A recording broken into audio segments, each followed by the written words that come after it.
최고의 파트너이고 함께 일하고 싶은 사람이란 말을 합니다.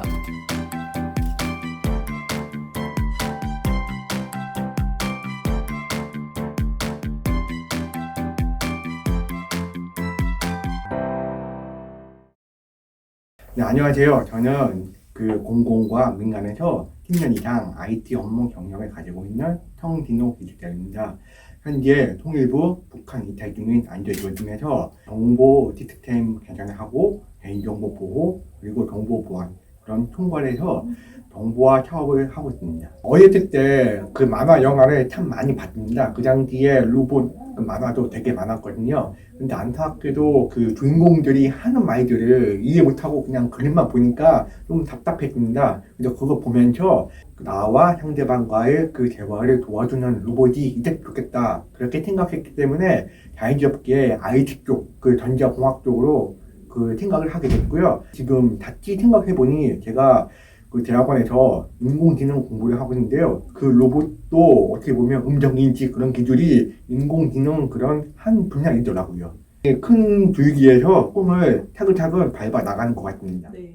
제가 취업할 당시에 가장 어려웠던 게 영어 점수를 충족하는 것 같습니다. 그 당시에 토익 점수 기준으로 600점을 넘어야 되는데요. 제가 듣기가 안 되다 보니 거의 불가능하죠. 그래서 제가 정말 가고 싶었던 기업을 인사 담당자한테 이렇게 얘기를 해줍니다.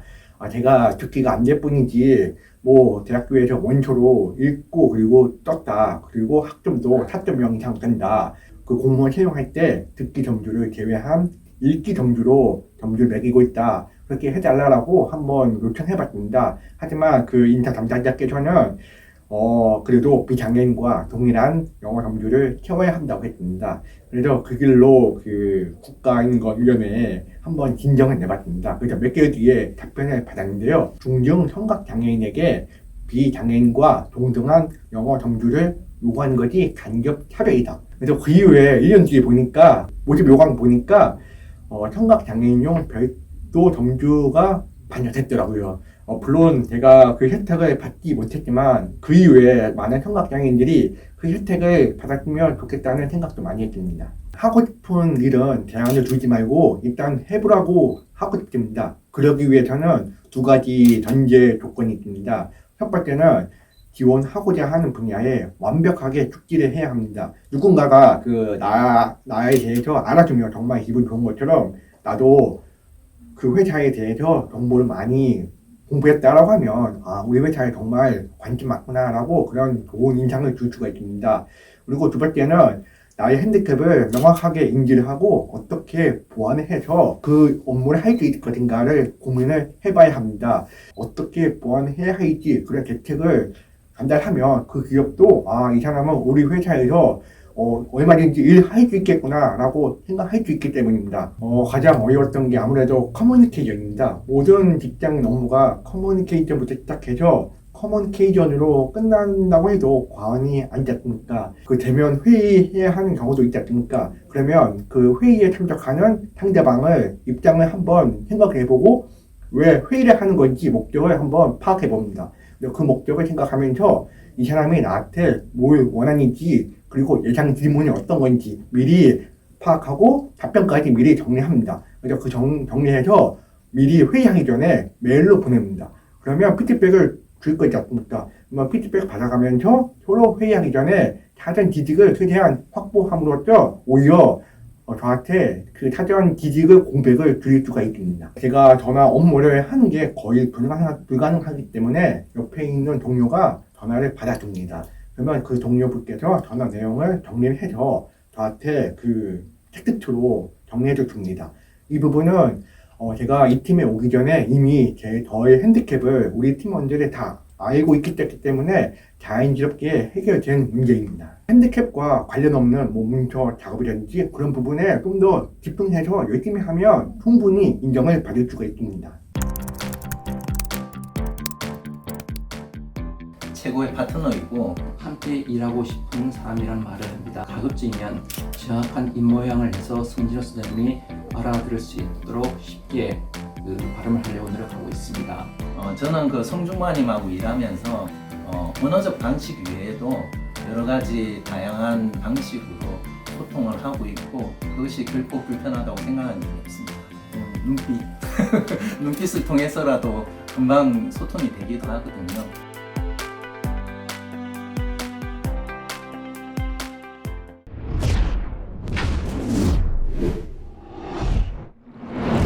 통일부에서 그 IT 업무를 수행하다 보니 업무 한계가 좀 느껴졌습니다. 그래서 어떻게 공부를 할까 그 고민하던 차에 같이 일하던 기술자였던 동료의 추천으로 기술자 공부를 시작하게 되었습니다. 그래서 공부 시간을 최대한 확보하기 위해서 평일에는 일어나자마자 바로 출근 시간에 매일매일 토픽 공부를 했습니다.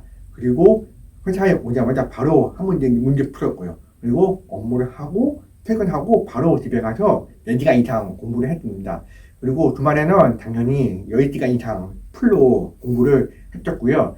먼저 합격하신 그 멘토님을 그런 조언을 들으면서 계속 개선을 해 나갔습니다. 그 결과 공부 시작한 지 5개월 만에 합격할 수 있었던 것 같습니다. 그 2차 면접 때 그 장애인 편의 지원 없이 면접 보는 게 참 어려웠습니다. 그 당시에 코로나가 좀 심할 때여서 마스크 의무화 되기도 했고요. 면접도 대면에서 비대면을 받겠습니다. 영상에서 면접관님이 보이는데 그게 조그맣게 보인 거예요.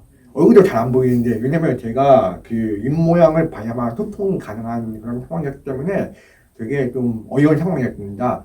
그래서 그 기관에 제가 이런 어려움이 있더니 그 토끼차 해달라고 요청했습니다. 그 요청이 묵살됐습니다. 그래서 한번 해보자라고 했지만 결국 떨어졌습니다.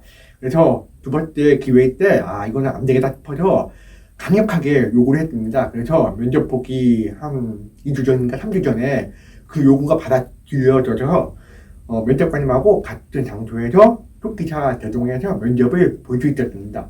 그래서야 인정한 의미의 소통이 가능할 수 있게 되었습니다. 그래서 그 결과 공부 시작한 지 최종 10개월 만에 최종 합격을 할 수 있었습니다.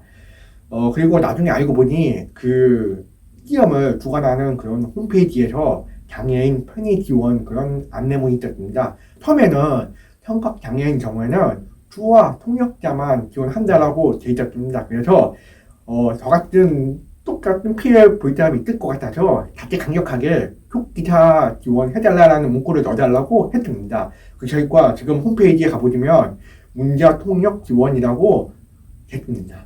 제가 좋아하는 타자 청어가 있는데요. 백절 불굴입니다. 그래서 100번 꺾여도 굴하지 않는다. 근데 제가 살아온 인생을 보니까 100번 더 넘게 꼭 꺾인 것 같아서 제가 한번 업그레이드한 단어가 있습니다. 바로 만절불굴이라고 10,000번 꺾여도 끝까지 굴하지 않겠다. 제가 지금까지 살아오면서 의사소통의 어려움, 그리고 학업에 대한 어려움, 그리고 취업 어려움, 그리고 장애 차별까지 정말 많은 역경과 고난을 겪었지만 저는 제 자신을 장애인이라는 틀에 가지고 있었습니다. 그러니까 모든 어려움이 있다 하더라도 반드시 해결책이 있기 마련이니까 끝까지 해보시라고 말씀을 드리고 싶습니다.